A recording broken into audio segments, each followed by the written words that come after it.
mga kachichi, mga kaibigan ko dyan. Hello guys, nakikita niyo po itong nasa harapan ko.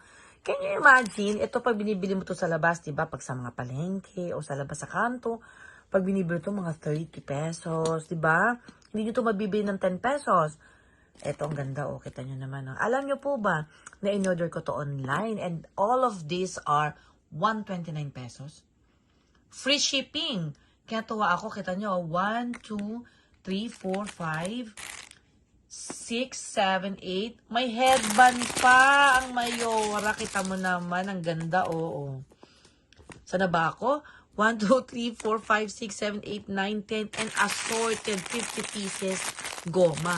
Hindi po ba pag binigyan po ito sa labas, I think piso, piso pa ba to? 10 pesos isa. Sabihin natin 5 pesos isa, guys. Bumalik na yung 129. Kung pag binenta mo to ng 30 pesos, 3, 6, 9, 12, 15. 15 na to, o ito, pwede mo ibenta kung gusto mo talaga magnegosyo. O, di ba? Antara, kung dumirekta ka sa pabrika ng gawaan nito, mura mo mabibili. Ang ganda, guys, di ba? O, antara, pak pa. Marami na akong pang-ayos ng buhok. Only 129 pesos. Bye, good morning. Tulog ulit ako.